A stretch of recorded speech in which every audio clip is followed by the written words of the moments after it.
ഞാൻ തീരെ പ്രതീക്ഷയില്ല, പേടിച്ചു പോയല്ലേ? എന്റെ അകവാള് വെട്ടിപ്പോയല്ലോ. ഞാൻ നീ തിരിഞ്ഞപ്പോ ഞാനും പേടിച്ചു പോയി. ഞാൻ എത്ര തവണ വിളിച്ച്, നീ എടുക്കണ്ടേ ഫോൺ?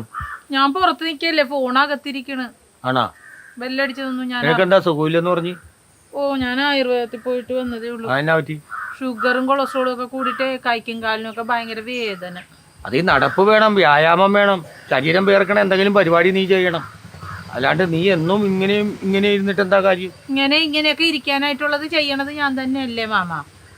പണ്ട് ഇവിടെ നമ്മുടെ വില്ലേജ് ഓഫീസറായിട്ട് രാമേന്ദ്രൻ സാർ ഇരിക്കുമ്പോ ഈ പഞ്ചായത്തിൽ ഒരാൾക്കും ഒരു കൊളസ്ട്രോൾ ഇല്ല. അല്ല, ഈ രാമേന്ദ്ര സാർ വില്ലേജ് ഓഫീസറായതും കൊളസ്ട്രോളും ഷുഗറും തമ്മിൽ എന്നാ ബന്ധം? പുള്ളിയുടെ അടുത്ത് എന്തെങ്കിലും കാര്യം സാധിക്കാൻ വേണ്ടി നമ്മൾ ഒരു തവണ ചെന്ന് കഴിഞ്ഞാൽ പുള്ളി 100 പ്രാവശ്യം നടത്തിച്ചിട്ടേ ആ കാര്യം സാധിച്ചു കൊടുക്കുള്ളൂ. ആ 100 തവണ നടക്കുമ്പോൾ നമ്മുടെ കൊളസ്ട്രോൾ കത്തിത്തീർന്നിരിക്കും. അയാളിപ്പോ സർവീസിലുണ്ടോ? അയാള് കഴിഞ്ഞ വർഷം റിട്ടയർഡ് ആയില്ലേ? അയാൾക്കിപ്പോ ഷുഗർ ഉണ്ട്, പ്രഷർ ഉണ്ട്, കൊളസ്ട്രോൾ ഉണ്ട്, പിസ്റ്റുല, ഇല്ലാത്ത അസുഖങ്ങളൊന്നും തന്നെ ഇല്ല. അയാള് നാട്ടുകാരെ മുഴുവൻ നടത്തിച്ച അസുഖം മാറ്റിയിട്ട് അയാൾക്ക് സകല അസുഖം ഉണ്ടോ? എടി, ഞാൻ ഈ പറഞ്ഞത് മനസ്സിലാവുന്നില്ലേ? അയാൾ നമ്മളെയാണ് നടത്തിച്ചത്. പുള്ളിയോട് റെസ്റ്റ് എടുത്ത് അവിടെ തന്നെ ഇരിക്കലായിരുന്നില്ലേ? എന്നിട്ട് എത്ര നല്ല കാര്യങ്ങൾ ചെയ്ത പുള്ളീനെ ഒന്ന് കാണാൻ നമ്മുടെ നാട്ടിൽ ആരെങ്കിലും ഒരാളെങ്കിലും ചെല്ലണം. അതെന്താ ചെല്ലാത്തത്? ചെന്ന് കഴിഞ്ഞാൽ പിന്നെയും നടത്തിക്കൊന്നു ഒരു ഒറ്റെണ്ണം പോയിട്ടില്ല ഇതുവരെ. എടി നിന്നെ എന്താടി വെച്ച് വാങ്ങിട്ട് മാമനാണ്. ഒരു വിശേഷം ഉണ്ട്, അത് പറയാം.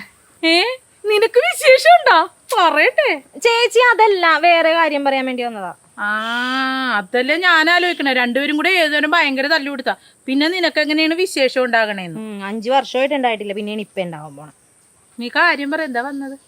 അത് അയ്യോ, മാമൻ നിക്കണോന്നും അല്ല, ഞാൻ വേണമെങ്കിൽ അങ്ങോട്ട് മാറിയേക്കാം. അല്ല മാമ, വേറെ കാര്യമൊന്നുമല്ല. അത് ചേട്ടനെ പണങ്ങി പോയാ? ഇല്ല, പിന്നെ നല്ലോണമാണ് പോയത്. എനിക്ക് ഉമ്മയൊക്കെ തന്നിട്ടാ പോയെന്ന്. സ്നേഹത്തിലാ ഞങ്ങള്. അതെ, വീട്ടിൽ നിന്ന് ചേട്ടന്റെ അമ്മ വിളിച്ചിട്ടുണ്ടായി.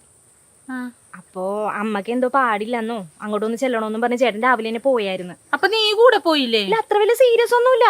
അപ്പൊ ഹോസ്പിറ്റലിൽ കൊണ്ടുപോകാൻ വേണ്ടിട്ട് 2 ദിവസം അവിടെ നിന്നിട്ടേ വരുള്ളൂ. ഒന്ന് കൂട്ടുകിടക്കുക ചേച്ചി. എനിക്ക് ഒറ്റ കിടക്കാൻ പേടിയാച്ചി. കൂട്ടുകിടപ്പ് അവള് ഒറ്റക്ക് കിടക്കാൻ പേടിയായത് കൊണ്ട് ചെറുപ്പമല്ലേടി നിന്നെ വന്നിട്ട് വരാ. വീടിന്റെ ആധാരമൊന്നും അല്ലല്ലോ ചോദിച്ചത്, ഒന്ന് ജസ്റ്റ് ഒന്ന് വന്ന് കൂടെ കിടക്കാനല്ലേ പറഞ്ഞത്. അപ്പൊ നീ നിന്നെ കൊണ്ടാകാവുന്ന സഹായം നീ ചെയ്തു കൊടുക്ക്. ഞാൻ നാൾ മുതൽ ഒറ്റക്കൊന്നും കിടന്നിട്ടില്ല മാമ, അതുകൊണ്ട് എനിക്ക് ഭയങ്കര ടെൻഷനായിരിക്കും. അപ്പൊ പിന്നെ ഒന്ന് കൂടെ കിടക്കണ കൊണ്ട് എന്താണ് കുഴപ്പം? എന്താണ് മാമനൊന്നും ചുമ്മാരി. ഈ പെണ്ണ് ഏതൊരു തന്നെ ഉദ്യോഗം. എടി, നിനക്ക് അവിടെ ഒറ്റക്ക് കിടന്നാൽ എന്താ കുഴപ്പം? നല്ല അടച്ചുറപ്പുള്ള ഒരു വീടുണ്ടല്ലോ, അവിടെ കുറ്റിയും കൊളുത്തു വിട്ടിട്ട് കിടന്നിട്ടുണ്ടെങ്കിൽ ആര് നിന്നെ പൊക്കിക്കൊണ്ട് പോകാനാ? നിന്നെ ആരും പൊക്കിക്കൊണ്ട് പോകത്തില്ല, പിടിച്ചോണ്ടും പോകത്തില്ല. ഒറ്റയ്ക്ക് അങ്ങോട്ട് കിടക്ക്. ഇങ്ങനെയൊക്കെയാ ശീലിക്കണം. ഞാനിവിടെ ഒറ്റയ്ക്കാണല്ലോ കിടക്കണം, എന്നിട്ട് എന്നാരും കൊണ്ടുപോകണല്ലോ. അല്ല മോളെ, അത് ഞാൻ പറയണത്. അവള് ഒരു ദിവസം 3-2 ദിവസം ഒന്ന് കൂടെ കിടന്നുകൊണ്ട് എന്നാ കുഴപ്പമോടി?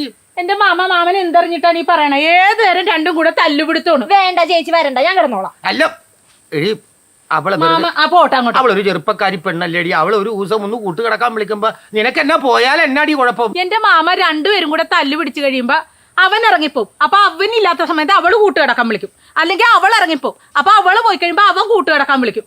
രണ്ടുപേരും കൂടെ കൂട്ട് കിടന്ന് ഞാൻ മടുത്ത്. എങ്ങനാ?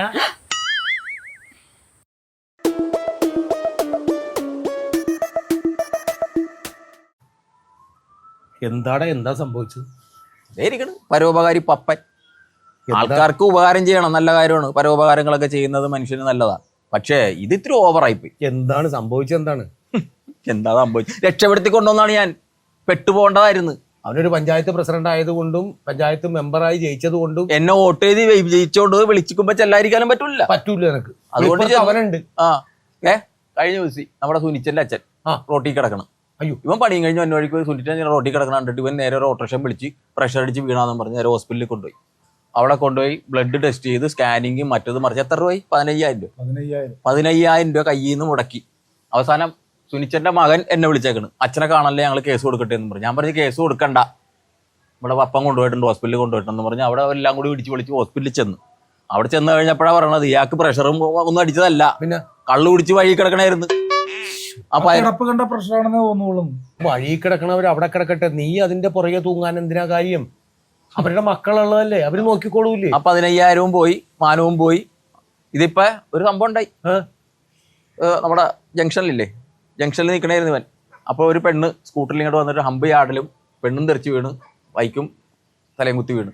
അവസരം നേരെ പോക്കി ഹോസ്പിറ്റലിൽ കൊണ്ടുപോകണം. നല്ല കാര്യമാണ്. അത് ഒരാൾ അപകടം വരുമ്പോൾ നമ്മൾ കൊണ്ടുപോകണം. വരുമ്പോ ആരായാലും കൊണ്ടുപോകണം. ഞാൻ ചെയ്തോളൂ. നേരെ കൊണ്ടുപോയി കഴിഞ്ഞാൽ വേണ്ടപ്പെട്ടവരെ വിളിക്കുക, അത് ഏൽപ്പിച്ചു കൊടുക്കുക, നമുക്ക് ഇങ്ങോട്ട് പോരുക. അതല്ലേ വേണ്ടത്. ഇത് അവിടെ നിന്ന് മറ്റും ബില്ല് മേടിച്ച് മരുന്ന് മേടിച്ച് അവസാനം ടെസ്റ്റ് ചെയ്തപ്പോ എന്തായി? പെണ്ണ് ഗർഭിണിയാണ്. പെണ്ണ് നേരെ ഹോസ്പിറ്റലില് ഡോക്ടറോട് പറഞ്ഞേ, ഹസ്ബൻഡ് ഇതാണ് ഹസ്ബൻഡ് എന്ന് പറഞ്ഞു. ഇവന്റെ തലയിൽ വെച്ച് കൊടുത്തു. ഞാൻ എന്ത് ചെയ്യാനാണ്? എന്നാ ഈ പൊട്ടൻ അവിടുന്ന് ഊരി പോരനാ. അതും ചെയ്തില്ല. അവസാനം എന്നെ വിളിച്ചു വരുത്തി. ഞാൻ ചെന്ന് കഴിഞ്ഞപ്പോ ഞാൻ പറഞ്ഞ അങ്ങനെ ഇവനല്ല, എനിക്കറിയാവുന്ന ആളാണ്, ഇവനല്ല, അച്ഛൻ വേറെ ആരോ എന്നൊക്കെ പറഞ്ഞിട്ട് സമ്മതിക്കല്ല. അവസാനം പെണ്ണിന്റെയും ഇവന്റെയും ജനിക്കാമ്മയുടെ കൊച്ചിന്റെയും ടെസ്റ്റ് നടത്തണമെന്ന് ഞാൻ പറഞ്ഞു. അപ്പൊ അറിയാലോ, DNA ടെസ്റ്റ് നടത്തി അറിയാലോ. ടെസ്റ്റ് നടത്തിയപ്പോ സമാധാനമായി. ഡോക്ടർ എന്നെ അടുത്ത് പറഞ്ഞ് ഇവനല്ല ആള്, ഇയാൾക്ക് കുട്ടികൾ ഉണ്ടാവില്ല എന്ന് പറഞ്ഞു. അങ്ങനെ നേരെ വിളിച്ചോണ്ട് വന്നാണ്. അല്ലെ പെട്ടേനെ. മറിച്ച് അവിടെ വെച്ച് എന്തെങ്കിലും സംഭവിച്ചിരുന്നെങ്കിൽ ഇവൻ പെട്ട് പിന്നെ കുടുംബം പോയില്ലേ. ഇനിയെങ്കിലും എന്റെ പൊന്നു പപ്പ ദൈവത്തോർത്ത് ഇതുപോലത്തെ ഏടാകൂടത്തിലൊന്നും ഇപ്പൊ ഒന്ന് ചാടാതെ നോക്കണം. അല്ലടാ ഞാൻ ചോദിക്കട്ടെ, നീ കല്യാണം കഴിച്ചതല്ലേ? അപ്പൊ നിന്റെ വീട്ടിലിരിക്കണ 2 പിള്ളേരാ?